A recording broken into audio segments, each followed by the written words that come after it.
Hello friends, welcome to Vrindavan BSc world.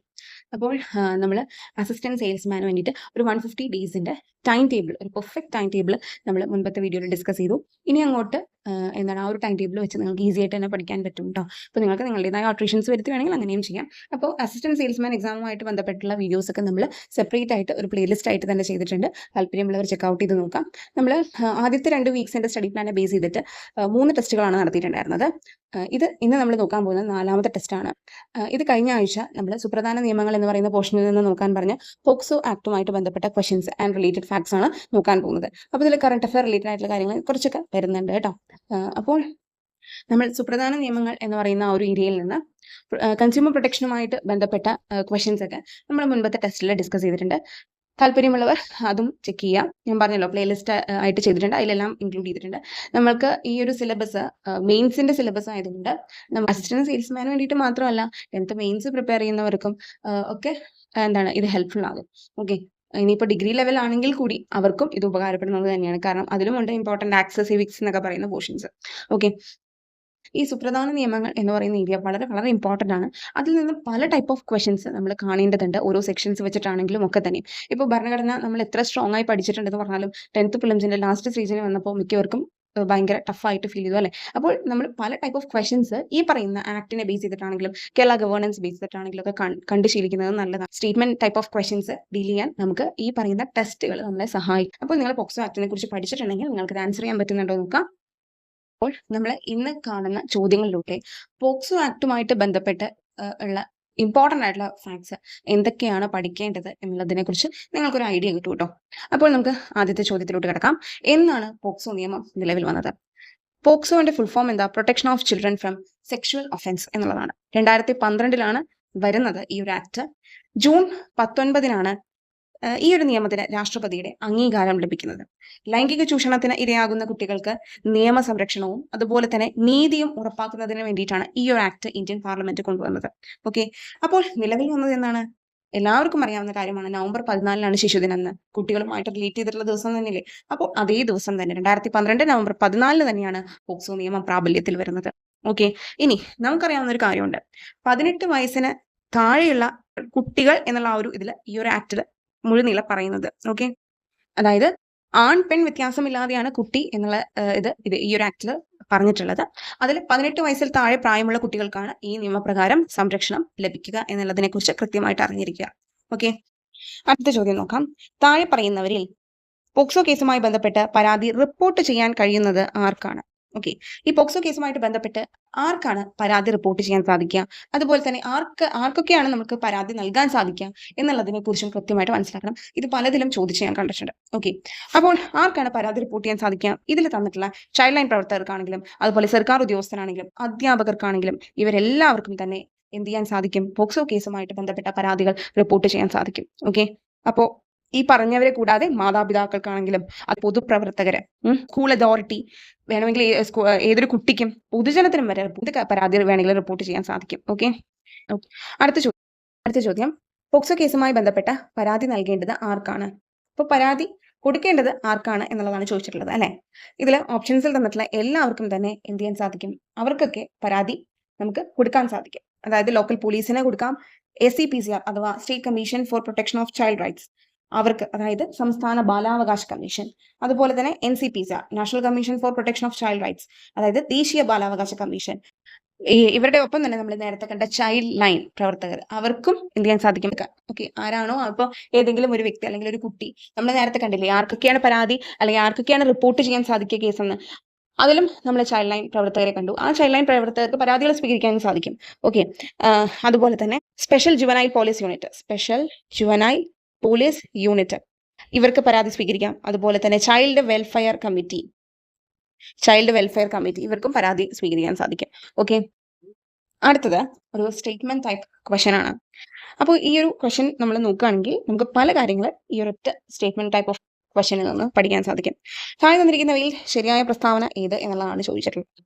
ആദ്യത്തേത്, POCSO ആക്ടിൽ മാധ്യമങ്ങൾക്കുള്ള നടപടിക്രമത്തെക്കുറിച്ച് പ്രതിപാദിക്കുന്നില്ല. നമ്മൾ പറഞ്ഞു സുപ്രധാന നിയമം പഠിക്കുമ്പോൾ തീർച്ചയായിട്ടും അതിന്റെ സെക്ഷനുകൾ, എല്ലാ സെക്ഷനുകളല്ല, ഏറ്റവും പ്രാധാന്യം അർഹിക്കുന്ന സെക്ഷനുകളെ കുറിച്ച് നമ്മൾ ഒന്ന് നോക്കിയിരിക്കണം. ആസ് ദ ഫോളോയിങ് ആയിട്ടോ സ്റ്റേറ്റ്മെന്റ് ടൈപ്പ് ഒക്കെ ആയിട്ടോ ചോദിക്കാം. അപ്പോൾ ഇവിടെ പോക്സോ ആക്ടിൽ മാധ്യമങ്ങളെക്കുറിച്ച് ആ ഒരു നടപടിക്രമത്തെക്കുറിച്ച് പറയുന്നേ ഇല്ല എന്നാ പറഞ്ഞത്. എന്നാൽ അത് തെറ്റായിട്ടുള്ളൊരു സ്റ്റേറ്റ്മെന്റ് ആണ്. കാരണം സെക്ഷൻ 23 ഓക്കെ, സെക്ഷൻ 23 പറയുന്നത് പ്രൊസീജിയർ ഫോർ മീഡിയ എന്നുള്ളതാണ്. ഓക്കെ, അപ്പോൾ അത് തെറ്റായിട്ടുള്ള ഒരു പ്രസ്താവനയാണെന്ന് മനസ്സിലായല്ലോ. ഒരു കാര്യം മനസ്സിലാക്കാം, ഈ 23 എന്ന് പറയുന്ന സെക്ഷനിൽ കുറെ ക്ലോസുകളുണ്ട്. ഓക്കെ, 23 ക്ലോസ് 1, ക്ലോസ് 2, 3, 4 എന്നൊക്കെ പറഞ്ഞിട്ടുണ്ട്. ഈ പറയുന്ന ക്ലോസുകളൊക്കെ തന്നെയാണ്. അപ്പോൾ ഈ പറയുന്ന കേസുമായിട്ട് റിപ്പോർട്ട് ചെയ്യാൻ ഇതാക്കുന്ന മാധ്യമങ്ങൾ അവരുടെ കുറെ കാര്യങ്ങളൊക്കെ പറയുന്നതാണ്, എങ്ങനെ വേണം എന്നൊക്കെ ഉള്ളതാണ് സെക്ഷൻ 23യുടെ അണ്ടറിൽ വരുന്ന കുറെ ക്ലോസുകളിൽ പറയുന്നത്. അപ്പോൾ സെക്ഷൻ 23 വെച്ചിട്ട് ഇത് തന്നാലും നിങ്ങൾക്ക് അത് എലിമിനേറ്റ് ചെയ്യാൻ സാധിക്കും. അതുപോലെ തന്നെ മനസ്സിലാക്കേണ്ട ഒരു സെക്ഷനാണ് സെക്ഷൻ 24. തൊട്ടടുത്ത സെക്ഷനാണ് section 24, recording of statements of A child. അതായത് ഒരു കുട്ടിയുടെ മൊഴി രേഖപ്പെടുത്തുന്നതിനെ പറ്റി പ്രതിപാദിക്കുന്ന വകുപ്പാണ് സെക്ഷൻ 24. വളരെ ഇമ്പോർട്ടന്റ് ആണ്. ഓക്കെ, അപ്പോൾ ഇത് സ്ഥിരം ചോദിക്കാറുണ്ട്, ഇതിന്റെ അണ്ടറിൽ വരുന്ന കുറെ കാര്യങ്ങൾ. ഒരു കുട്ടിയുടെ മൊഴി റെക്കോർഡ് ചെയ്യുന്ന സമയത്ത് പോലീസ് ഉദ്യോഗസ്ഥർ പാലിക്കേണ്ട ചില നടപടിക്രമങ്ങൾ ഇതിൽ പറയുന്നുണ്ട്. അതെല്ലാവർക്കും അറിയാമായിരിക്കും എന്ന് വിചാരിക്കുന്നു. എങ്കിലും ജസ്റ്റ് ഒന്ന് വേഗത്തിൽ പറഞ്ഞു പോവാം. ഇപ്പോൾ മൊഴി രേഖപ്പെടുത്തുന്നത് ആ കുട്ടിക്ക് താല്പര്യമുള്ള സ്ഥലത്ത് വെച്ചോ, അല്ലെങ്കിൽ കുട്ടിയുടെ താമസ സ്ഥലത്ത് വെച്ചോ, അല്ലെങ്കിൽ സബ് ഇൻസ്പെക്ടർ റാങ്കിൽ കുറയാത്ത വനിതാ ഉദ്യോഗസ്ഥർ ആയിരിക്കണം എന്നുള്ളത്. അങ്ങനെ ആയിരിക്കണം ചെയ്യേണ്ടത്. അതുപോലെ തന്നെ ആ ഉദ്യോഗസ്ഥർ ഔദ്യോഗിക വേഷത്തിലായിരിക്കാൻ പാടില്ല. അതുപോലെ മൊഴി രേഖപ്പെടുത്തുമ്പോൾ പ്രതിയുമായി കുട്ടിക്ക് യാതൊരുവിധ സമ്പർക്കവും ഉണ്ടാകാൻ പാടില്ല എന്നുള്ളത് അന്വേഷണ ഉദ്യോഗസ്ഥർ ഉറപ്പുവരുത്തേണ്ട കാര്യമാണ്. അതുപോലെ ഒരു കാരണവശാലും കുട്ടിയെ രാത്രി പോലീസ് സ്റ്റേഷനിൽ നിർത്താൻ പാടില്ല. അതുപോലെ തന്നെ കുട്ടിയെ തിരിച്ചറിയും വിധത്തിലുള്ള യാതൊരു വിവരങ്ങളും പൊതുമാധ്യമങ്ങളിൽ, അതുപോലെ സ്പെഷ്യൽ കോടതി നിർദ്ദേശിക്കുന്ന സാഹചര്യങ്ങളിൽ ഒഴികെ വരുന്നില്ല എന്ന് പോലീസ് ഉദ്യോഗസ്ഥൻ ഉറപ്പുവരുത്തേണ്ടതാണ്. ഇത്രയും കാര്യങ്ങളാണ് സെക്ഷൻ 24ന്റെ അണ്ടറിൽ പറയുന്നത്. പോലീസ് ആ ഒരു കുട്ടിയുടെ മൊഴി രേഖപ്പെടുത്തുമ്പോൾ പാലിക്കേണ്ട നടപടിക്രമങ്ങൾ വളരെ വളരെ ഇമ്പോർട്ടന്റ് ആണ്. അത് വെച്ച് ചോദിച്ചിട്ടുണ്ട്, അതുകൊണ്ട് ജസ്റ്റ് പറഞ്ഞു പോയി. ഓക്കെ, നമുക്ക് രണ്ടാമത്തെ സ്റ്റേറ്റ്മെന്റ് നോക്കാം. 2019 പോക്സോ ഭേദഗതിയിലൂടെയാണ് വധശിക്ഷ ഈ നിയമത്തിൽ നിന്ന് ഒഴിവാക്കിയത്. 2012 പോക്സോ ആക്ട് വരുന്നത് എന്നുള്ളത് നമ്മൾ കണ്ടു. 2019 ഇതിന് കുറച്ച് ഭേദഗതി വരുത്തുകയും ഈ ഭേദഗതിയിലൂടെ ഒരു കാര്യം ഉൾപ്പെടുത്തുകയാണ് ചെയ്തത്, അതായത് വധശിക്ഷ. 2019 പോക്സോ ഭേദഗതിയിലൂടെയാണ് വധശിക്ഷ എന്ന് പറയുന്ന കാര്യം ഈ ഒരു ആക്ടിൽ ഉൾപ്പെടുത്തിയത്. അപ്പോൾ ഈ സ്റ്റേറ്റ്മെന്റും തെറ്റാണ്.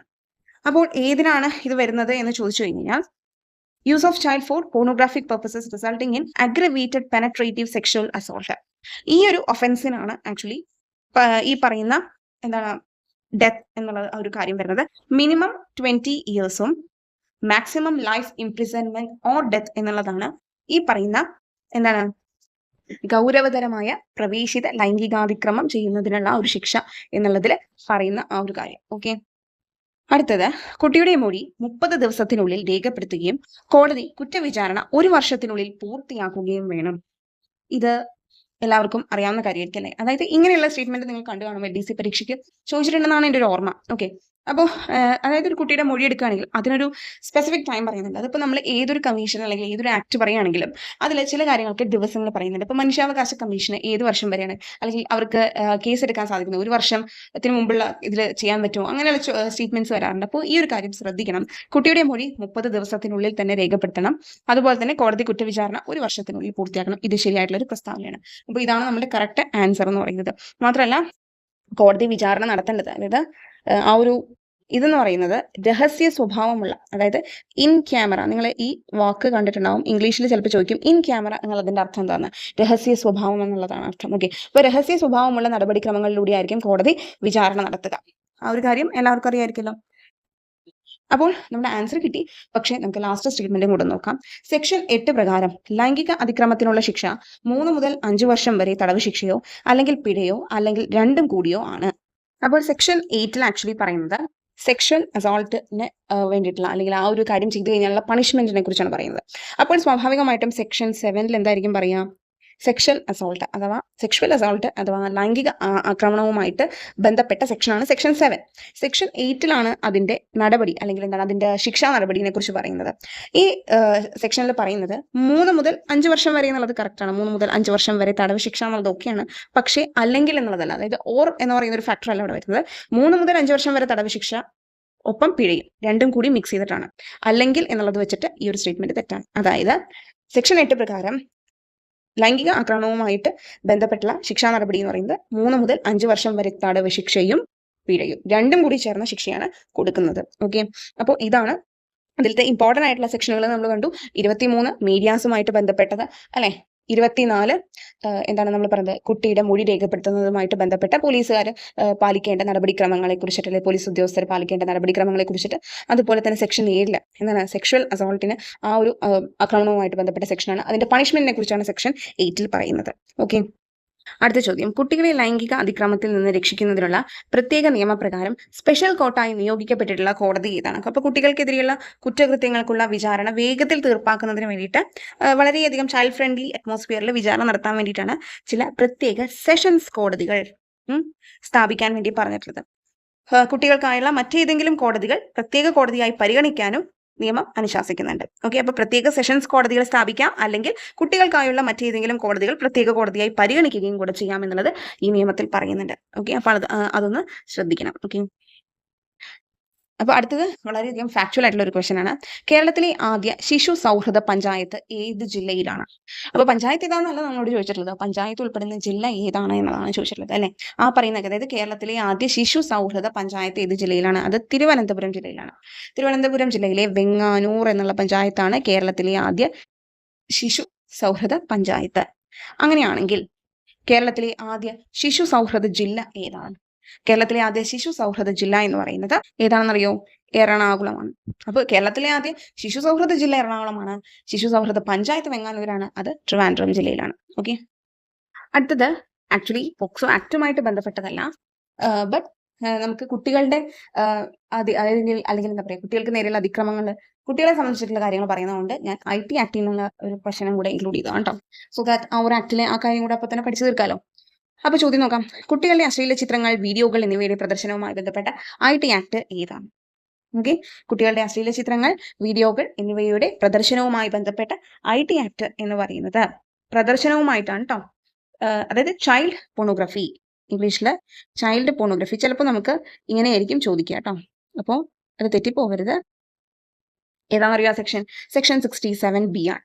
ഓക്കെ, 67A ആക്ച്വലി പറയുന്നത് ഇതേപോലെ അശ്ലീല ചിത്രങ്ങൾ, വീഡിയോകൾ എന്നിവയുടെ പ്രദർശനം തന്നെയാണ്, പക്ഷെ അത് ജനറലൈസ് ചെയ്താണ് പറഞ്ഞിട്ടുള്ളത് സെക്ഷൻ 67A.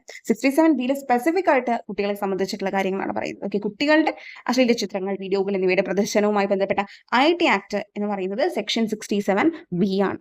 ഓക്കെ, അപ്പോൾ IT ആക്ട് സംബന്ധിച്ച് കൂടുതൽ പഠിക്കുമ്പോൾ നമുക്കിത് നോക്കാം. എനിവേസ്, ഇപ്പോൾ നമ്മൾ 67A കണ്ടു, 67B കണ്ടു. ഇതിൽ 69 എന്ന് പറഞ്ഞിട്ടല്ല, 69A എന്ന് പറയുന്ന സെക്ഷൻ 69A ഉണ്ട്. ഈ 69A പ്രകാരമാണ് ആക്ച്വലി 2020 IT ആക്ട്, ഈ ഒരു ആക്ട് പ്രകാരമാണ് നിരവധി ചൈനീസ് ആപ്പുകളൊക്കെ നിരോധിച്ചത്. നിങ്ങൾക്കറിയാമായിരിക്കുമല്ലോ. ആ ഒരു ഏത് ആക്ട് പ്രകാരമാണ് കേന്ദ്ര സർക്കാർ നിരോധിച്ചത് എന്നുള്ളത് ചോദിച്ചു കഴിഞ്ഞാൽ സെക്ഷൻ 69A ആണ്. മാത്രമല്ല നമുക്കറിയാവുന്ന ഒരു കാര്യമുണ്ട്, സെക്ഷൻ 66A അല്ലെ. 2015 സുപ്രീം കോടതിയുടെ വിധി പ്രകാരം നീക്കം ചെയ്ത സെക്ഷനാണ് 66A എന്ന് പറയുന്നത്. ഓക്കെ, 66A എന്ന് പറയുന്നത്. അടുത്തത് കറണ്ട് അഫയറും കൂടി ഇൻക്ലൂഡ് ചെയ്തിട്ടുള്ള ഒരു ക്വസ്റ്റൻ ആണ്. ഇന്റർനെറ്റിൽ കുട്ടികളുടെ അശ്ലീല ചിത്രങ്ങൾ പ്രചരിപ്പിക്കുന്നത് തടയുന്നതിനായി കേരള പോലീസ് ആരംഭിച്ച പദ്ധതി ഏതാണ്? ഓക്കെ, ഇന്റർനെറ്റിൽ കുട്ടികളുടെ അശ്ലീല ചിത്രങ്ങൾ പ്രചരിപ്പിക്കുന്നത് തടയുന്നതിനായി കേരള പോലീസ് ആരംഭിച്ച പദ്ധതി ഏതാണെന്നറിയോ? ഓപ്പറേഷൻ പി ഹണ്ട് എന്നുള്ളതാണ്. Okay, P hunt. അപ്പോൾ ഈ പോണോഗ്രഫി റിലേറ്റഡ് ആയിട്ടുള്ള കാര്യങ്ങളാണല്ലോ പറയുന്നത്, അതുകൊണ്ടാണ് ആ ഒരു ഓപ്പറേഷൻ പി ഹണ്ട് വന്നത്. നിങ്ങൾ ന്യൂസുകളിൽ ഇപ്പോൾ കണ്ടിട്ടുണ്ടായിരിക്കുന്ന ഒന്നായിരിക്കും ഓപ്പറേഷൻ ഡി ഹണ്ട്. അതെന്താണ്? ഡ്രഗ്സുമായിട്ടുള്ള ആക്ടിവിറ്റീസിൽ ഇൻവോൾവ് ചെയ്യുന്നവരെ കിട്ടാൻ വേണ്ടിയിട്ടുള്ള കേരള പോലീസിന്റെ പദ്ധതിയാണ് operation D hunt. Kerala police ആരംഭിച്ച ഒരു സ്പെഷ്യൽ ഡ്രൈവ് എന്നൊക്കെ വേണമെങ്കിൽ പറയാം. Okay, then next child help line number, അതെല്ലാവർക്കും അറിയാമെന്ന് വിചാരിക്കുന്നു, 1098 അല്ലെ, 1098. അപ്പോൾ നമ്മൾ ഇത്രയും ചോദ്യങ്ങളാണ് ഇന്നത്തെ ഡിസ്കസ് ചെയ്യുന്നത്. ഇതിൽ പോക്സോ ആക്ടുമായിട്ട് ബന്ധപ്പെട്ട വേണ്ട സെക്ഷൻസ് ഒക്കെ ഞാൻ പറഞ്ഞിട്ടുണ്ട് ജസ്റ്റ്. ഇനി നിങ്ങൾ പോക്സോ ആക്ട് പഠിക്കുമ്പോൾ അതിൽ പെനട്രേറ്റീവ് സെക്ഷൽ അസോൾട്ട്, അതുപോലെ അഗ്രവേറ്റഡ് എന്നുള്ള രീതിയിലൊക്കെയുള്ള കുറേ സെക്ഷനുകളുണ്ട്. വളരെയധികം കൺഫ്യൂസിംഗ് ആണത്. ജസ്റ്റ് ഒന്ന് വായിച്ച് മനസ്സിലാക്കുക. എക്സാം ടൈം ആകുമ്പോൾ ഒന്നും കൂടെ വായിക്കാവുന്നതാണ്. ഏറ്റവും പ്രധാനപ്പെട്ട സെക്ഷൻ ഇപ്പോൾ പറഞ്ഞതൊക്കെ തന്നെയാണ്. പിന്നെ ഈ പോക്സോ കേസുമായിട്ട് ബന്ധപ്പെട്ട് എന്തൊക്കെയാണ് എക്സാമിന് ചോദിച്ചിട്ടുള്ളത് എന്നുള്ളതൊന്ന് മനസ്സിലാക്കുക. ഓക്കെ, നെക്സ്റ്റ് നമുക്ക് ഈ പറയുന്ന സുപ്രധാന നിയമങ്ങളിൽ നിന്ന് എങ്ങനത്തെ ഏത് ക്വസ്റ്റ്യൻസ് അല്ലെങ്കിൽ ഏത് ഏരിയയിൽ നിന്നാണെന്ന് ചോദിച്ചു കഴിഞ്ഞാൽ നോക്കേണ്ടത് ഹ്യൂമൻ റൈറ്റ്സുമായിട്ട് ബന്ധപ്പെട്ടിട്ട് ഉള്ള കാര്യങ്ങൾ നമുക്ക് നോക്കാം. ഓക്കെ, ഹ്യൂമൻ റൈറ്റ്സ്, അതുപോലെ നമുക്ക് സീനിയർ സിറ്റിസണിന്റെ പ്രൊട്ടക്ഷനൊക്കെ ആയിട്ട് ബന്ധപ്പെട്ടുള്ളതുണ്ട്. അതൊക്കെ ഒന്ന് ജസ്റ്റ് നോക്കാം. പിന്നെ നമ്മൾ തൊട്ടടുത്ത ദിവസങ്ങളായിട്ട് തന്നെ SCRT ബേസ്ഡ് നമ്മളൊരു വേൾഡ് ജിയോഗ്രഫിയുടെ ഒരു ടോപ്പിക് പെൻഡിങ് ആയിട്ടുണ്ട്. അപ്പോൾ അതും അത്യാവശ്യം ഇമ്പോർട്ടൻ്റ് ആയിട്ടുള്ള കാര്യങ്ങൾ, SCRT ചാപ്റ്റേഴ്സും അതുപോലെ ഒരു ലിസ്റ്റ് ഏതൊക്കെയാണ് പ്രധാനമായിട്ടും ഇപ്പം പറഞ്ഞ ഇതൊക്കെയാണെങ്കിലും കോൺസ്റ്റിറ്റ്യൂഷനൊക്കെ ഏരിയ ആയിട്ട് നോക്കേണ്ട ചാപ്റ്റേഴ്സ് എന്നുള്ളത് ഞാൻ സെപ്പറേറ്റ് ആയിട്ടൊരു വീഡിയോ ചെയ്യാം. അപ്പോൾ ഇന്നത്തെ വീഡിയോ നമുക്ക് ഉപകാരപ്പെട്ടെന്ന് വിചാരിക്കുന്നു. ഇനി നമ്മൾ കറണ്ട് അഫെയർ റിലേറ്റഡ് ആയിട്ടുള്ളത്, അതായത് ഓരോ മാസത്തെയും നമ്മൾ പഠിക്കാൻ പറഞ്ഞു പോകുന്നുണ്ടല്ലോ. അപ്പോൾ ആ ആഴ്ചയിൽ നമ്മൾ പഠിക്കുമ്പോൾ അതുമായിട്ട് ബേസ് ചെയ്തിട്ടുള്ള ക്വസ്റ്റ്യൻസും കൂടെ ആൻസർ ചെയ്യുന്നത് നല്ലതല്ലേ? അപ്പോൾ നമ്മൾ ഈ കഴിഞ്ഞ വീക്കിൽ പറഞ്ഞത് ഫെബ്രുവരി 2025-നെയാണ്. അപ്പോൾ അതുമായിട്ട് റിലേറ്റ് ചെയ്തിട്ടുള്ള ക്വസ്റ്റ്യൻസ് നമുക്ക് ഈ വീക്കിൻ്റെ എൻഡിൽ നമുക്ക് ഡിസ്കസ് ചെയ്യാം. കറണ്ട് അഫെയർസ് കുറച്ചധികം നോക്കേണ്ടതുണ്ട്, അത് ചെയ്തുകൊണ്ടിരിക്കുകയാണ്. അതുകൊണ്ടാണ് കേട്ടോ. ഇന്നത്തേക്ക് ഇത്രയേ ഉള്ളൂ. നമുക്ക് നെക്സ്റ്റ് വീഡിയോയിൽ കാണാം. Thank you for watching.